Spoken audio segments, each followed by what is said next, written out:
श्री स्वामी समर्थ. जय जय स्वामी समर्थ. नमस्कार. तुम्हा सर्वांचे आपल्या स्वामी आया स्वामीमय चॅनलमध्ये मनापासून स्वागत आहे.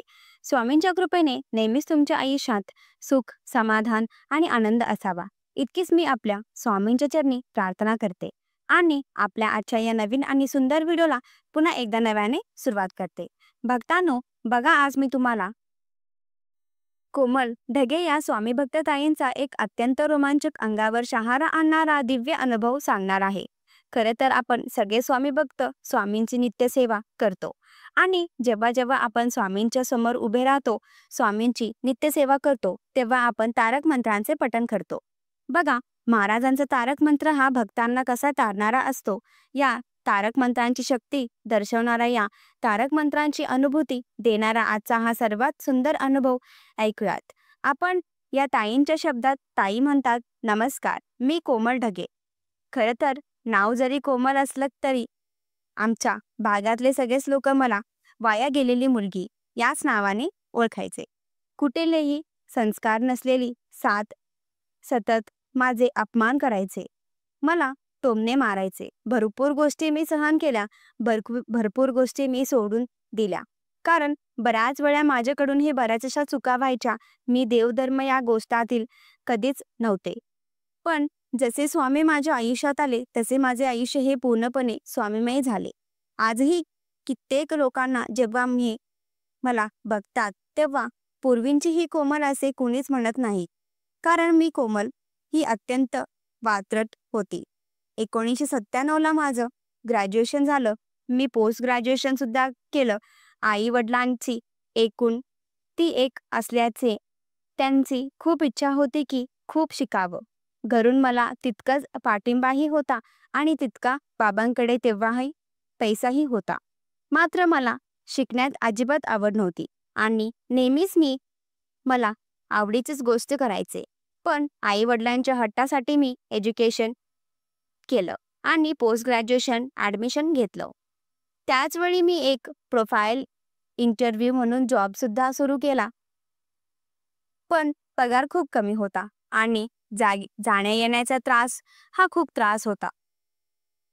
त्यामुळे 6 महिन्यातच तिथलं काम मी सोडून दिलं. कोणीही माझ्यासमोर आलं तर मी उद्धटच बोलायचे. कोणीही मला आवाज दिला तर मी त्यांना 2 शब्द सुनवायचे. मांसाहारशिवाय मी एकही दिवस राहू शकत नव्हते. देवधर्म या गोष्टीवरती माझा काडीचाही विश्वास नसायचा. सतत कोणाशी ना कोणाशी वाद घालणं खरं तर ही जणू काही माझी सवयच. यावरून मी नेहमीच या वडिलांची ओरडणेही ऐकायचे, पण ते माझ्यावर तेवढंच प्रेमही करायचे, कारण मी एकटीच होते. मला बाहू असे कोणीच नव्हते. अशातच शिक्षण पूर्ण झाल्यानंतर मी आई वडिलांकडे हट्ट केला. मला स्वतःचा व्यवसाय सुरू करायचा आहे असे मी त्यांना सांगितले आणि त्यांच्याकडून पैशाची मागणी केली. सुरुवातीला मी आणि माझ्या क्लासमध्ये माझ्यासोबत शिकलेले 2 मित्र आम्ही पार्टनरशिपमध्ये एक व्यवसाय सुरू केला. मात्र त्या व्यवसायामध्ये मी पूर्णपणे फसले. ज्या लोकांसोबत मी या व्यवसायाची सुरुवात केली त्या लोकांनीच माझ्यासोबत फ्रॉड केला आणि त्यामध्ये माझे बरेचसे पैसे डुबले. त्यानंतर पुन्हा एकदा मी हिम्मत केली. आता पुन्हा एकदा आपण काहीतरी आपल्या स्वतः सुरू करू असे ठरवले. त्यावेळी सुद्धा मी बाबांकडे मदत मागितली आणि त्यांनी मला पुन्हा एकदा मदत केली. यावेळेस मी स्वतःच काहीही सुरू करावं म्हणून बिस्लरी प्लांट सुरू केला. मात्र त्या प्लांटमध्ये सुद्धा मला अपयश आले. आता अगदी 4 महिन्यामध्ये हा प्लांट बंद झाला. त्यामध्ये असणारी इन्व्हेस्टमेंट माझी पूर्णपणे तोट्यात गेली. त्यानंतर पुन्हा काही महिने मी शांत बसले. बाबांनी आणि आईंनी समजवल्यावर आपण नोकरीच करावी असे मी ठरवले. पुन्हा एकदा मी 4 महिने आमच्याच भागातील एका कंपनीमध्ये IT ऑफिसर या पदावर कार्यरत झाले. मात्र तिथे सुद्धा मला यश मिळाले नाही, कारण माझे मन लागत नव्हते. बऱ्याच चुका होत्या गेल्या, त्यामुळे मला कामावरून हकललं. आता मी असेच घरी बसायचे, मोबाईल बघायचे आणि त्यानंतर काहीही करायची माझी इच्छाही नव्हती. मग आई वडिलांनी माझे लग्न करावे असे ठरवले. मात्र मला इतक्यातच लग्न करायचं नव्हतं आणि मला लग्न करायचं नव्हतं म्हणून पुन्हा एकदा आपण काहीतरी सुरू करूयात म्हणून मी एक छोटीशी हॉटेल सुरू केलं. खरं तर आमच्याच भागामध्ये एक जोशी काका आहेत. त्या सुरुवातीला त्यांचे हॉटेलचे होते. मात्र त्यांच्या पत्नी वारल्या. ते त्यांच्या मुलीकडे गेले आणि त्यामुळे हे बंद झालेलं हॉटेल त्यांनी मला चालवायला दिले. आता यामध्ये तरी आपल्याला यश येईल असे मला वाटले. म्हणून ते हॉटेल मी सुरू केला. मात्र त्यातही मला अपयश आले. असे 1 नाही, 2 नाही, मी सलग 5 व्यवसाय केला. पण 5च्या 5 व्यवसायामध्ये मला अपयशच येत होते. शेवटी मी हरले. मला काय करावे काहीच कळेना. बाबांचे बरेचसे पैसे या सगळ्या गोष्टीमध्ये मी संपवले होते. आता घरामध्ये सुद्धा तोटा झाला. माझ्यामुळे घरातील गरिबी यायला लागली. माझ्यामुळे घरातला बराचसा पैसा संपला होता आणि त्या विचारात असायचे. माझ्यासाठी बाबांनी आमची शेती जी आहे ती सुद्धा गहाण टाकली. आता ती शेती कशी सोडवावी हा प्रश्न होता. या विचारातून मला बाहेर पडताच येत नव्हते. शेवटी मी आत्महत्येचा विचार केला. एके दिवशी विषारी रसायने जी असतात ती मी पिऊन बेडवर पडले. पण आईने मला पाहिले, हॉस्पिटलला नेले आणि शेवटी त्या मृत्यूतून सुद्धा मी बाहेर आले. जेव्हा त्या मृत्यूतून मी बाहेर आले तेव्हा जवळपास 1 महिना मी पूर्ण डिप्रेशनमध्ये होते. कारण माझ्या त्या अवस्थेनंतर माझ्या आईबाबांची अवस्था अत्यंत बिकट होती. बाबांनी या गोष्टींचा इतका विचार केला की ते स्वतः डिप्रेशनमध्ये होते आणि त्यामुळे मी स्वतःवरतीच रागावले होते. 1 महिना मी बंद खोलीत बसायचे. तुम्हाला सांगते, संपूर्ण अंधारात बसणे मला आता आवडू लागले. पण खूप भांडखोर किंवा वात्रट होते तिथे आता मी पूर्ण सौम्य आणि शांत झाले. मी विचार करू लागले. एके दिवशी गुरुवार होता. संध्याकाळी 6:30 वाजले होते. अंधार करून मी रूममध्ये बसले होते आणि तुम्हाला सांगते त्या अंधारात एक लख प्रकाश पडत होता. तो कुठून पडत होता, काय पडला मला काहीच माहिती नाही. पण हा लख प्रकाश पडला. जेव्हा मी माझ्या समोर असणाऱ्या भिंतीकडे अगदी दचकून पाहिले तेव्हा मला कळाले की त्या भिंतीवरती काहीतरी चित्र उमटले आहे. मी लाईट चालू केला आणि त्यानंतर ते चित्र जेव्हा मी बघितलं तेव्हा स्वामी समर्थांची ती आकृती होती. ते म्हणतात ना की स्वामी सेवेत यायला नशीब लागतात, पूर्णजन्मांची पुण्याई लागते, तेव्हाच ही स्वामी सेवा मिळते. अगदी तसंच काहीच अचानक स्वामींची आकृती तयार झाली. खरं तर मला श्री स्वामी समर्थ हे सगळं काही माहिती होतं. कारण यूट्यूबला मोबाईलवरती मी बऱ्याच वेळा या गोष्टी सर्च करायचे. स्वामींची कृती डोळ्यासमोर उभी राहिलेली मी आईबाबांना बोलावलं. त्यांनी सुद्धा बघितलं. आईने तर अवक्षण सुद्धा केलं, आरती केली. स्वामींचा आपल्या घरात चमत्कार घडलाय असे ती म्हणू लागली.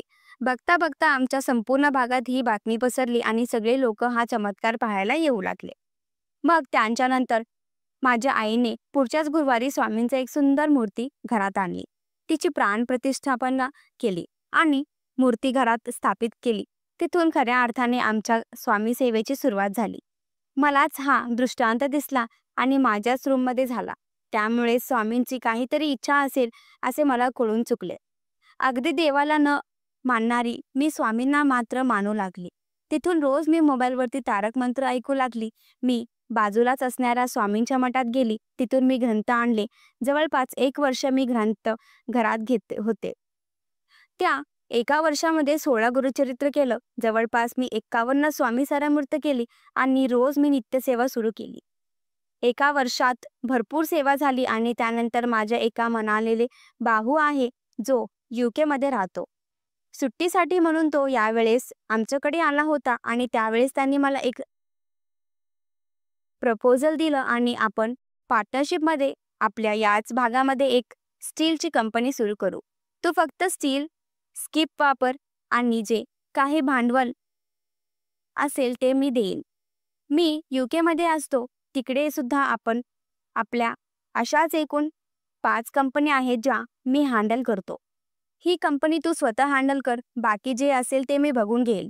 ताई म्हणतात त्यांनी स्वतः मला ऑपॉर्च्युनिटी दिली आहे आणि माझा आनंद गगनात मावीन असा माझा. मी त्या क्षणात त्याला होकार दिला. पुढच्या काही दिवसामध्ये कंपनीचं नाव काम सुरू झालं आणि आमच्या कंपनीची सुरुवात केली. सुरुवात बरोबर गुरुवारी झाली. ताई म्हणतात हा माझा 7वा व्यवसाय होता आणि मी ठरवलं होतं जर हा व्यवसाय सुद्धा फेल केला, यात सुद्धा मला अपयश आलं तर मी मात्र आपण आयुष्यात काहीच करायचं नाही. त्याच वेळेस माझं 11 गुरुवारचं व्रत सुरू होतं. मी जेव्हा मठात गेले, भटजींना सुद्धा सांगितले, नवीन व्यवसाय सुरू करते, यश मिळण्यासाठी प्रार्थना करा, स्वामींचा अंगारा मला द्या. तेव्हा त्यांनी मला सांगितलं, हा अंगारा तू रोज लाव, पण त्याच्यासोबत तारक मंत्र, तारक तीर्थ बनव. तारक मंत्र 11 वेळा म्हणून तारक तीर्थ बनव आणि जेव्हा तू बाहेर पडशील तेव्हा या यश मिळण्याच्या कामासाठी बाहेर असशील तेव्हा तारक तीर्थ प्राशन कर. शिवाय तुझी जी कंपनी आहे त्यामध्ये हे तारक तीर्थ शिंपडत. त्यांनी सांगितल्याप्रमाणे मी अगदी सेम तसंच केलं. त्याच दिवसापासून 11 वेळा तारक मंत्र म्हणून तारक मंत्र बनवलं. त्यातील काही पाणी मी प्यायला आणि काही पाणी जे आहे ते मी माझ्या अंगावर शिंपडून आमच्या कंपनीतल्या सगळ्या भागात शिंपडायचे. जवळपास 6 महिने मी कंटिन्यू ते तारक तीर्थ बनवायचे आणि 6 महिने कंटिन्यू मी आमच्या ऑफिसमध्ये तारक तीर्थ शिंपडून ते प्राशन करायचे. तुम्हाला सांगते, 6 महिने व्यवसाय स्टेबल होता, पण त्या 6 महिन्या पुढच्या 6 महिन्यानंतर मात्र आमचे आयुष्य बदलून गेलं.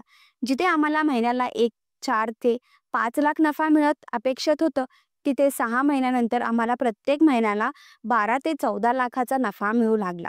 पुढच्या 4 वर्षामध्ये आमची लाखोची कंपनी हे कोटीपर्यंत पोहोचली आणि आज आम्ही आमच्याच भागामध्ये एकूण 4 कंपन्या सुरू केल्या आहेत आणि 4ही कंपनी मी स्वतः हँडल करत आहे. बघा ना, योगायोगाने स्वामी कसे आयुष्यात आले आणि संपूर्ण आयुष्य बदलून केलं.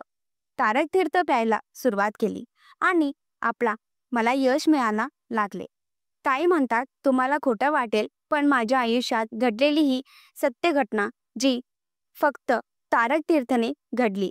आज काहीच कमी नाहीये. आज काहीच कुठल्याच गोष्टीची कमतरता नाहीये. जे लोक मला वाटत म्हणायचे, आज ते लोक मला स्वामी भक्त म्हणून ओळखतात. जिथे मी खूप भांडायचे, आज प्रत्येक ठिकाणी मी माघार येते. अगदी ती वाचाच माझी निघून गेली. जसे मी आधी होते तसे मी कुठे राहिलेच नाही. आता शांत सौम्य स्वभाव म्हणून सगळेच मला ओळखतात. आवर्जून जेव्हा जेव्हा मठामध्ये कार्यक्रम होतात तेव्हा आवर्जून मला तिथे आमंत्रण दिले जाते. स्वामी सेवा कशी करायची हे सगळं माझ्याकडनं शिकतात. खरंच स्वामी माझ्या आयुष्यात आले, माझे आयुष्यच बदलून गेलं. असं म्हणतात ना की स्वामी सेवा मिळण्याआधी आपली पूर्ण पाटी ही कोरी असते. जेव्हा पूर्व पाटी कोरी असते, जेव्हा सगळं संपल्यासारखं वाटते नेमकं, तेव्हा स्वामी आपल्या आयुष्यात येतात आणि आपले नशीब बदलवून टाकतात. अगदी तसंच काही माझ्या आयुष्यात घडलं. खरंच स्वामींनी दिलेली ही साथ मी कधीच विसरू शकणार नाही. 7 व्यवसाय बंद पडल्यानंतर खरं तर जिथे मी आत्महत्या करणार होते, तिथे मला स्वतः संपवावं होतं, तिथे स्वामी माझ्या आयुष्यात आले आणि माझे आयुष्य गणितपूर्णपणे बदलून गेले. आता आयुष्यभर मला फक्त स्वामी सेवा करायची आहे आणि स्वामी नामात राहायचं आहे. श्री स्वामी समर्थ. जय जय स्वामी समर्थ. भक्तांनो, तुम्हाला आजचा हा अनुभव कसा वाटला नक्की कमेंट करा. तुमचेही काही असे अनुभव असतील तर आवर्जून शेअर करा. श्री स्वामी समर्थ. जय जय स्वामी समर्थ.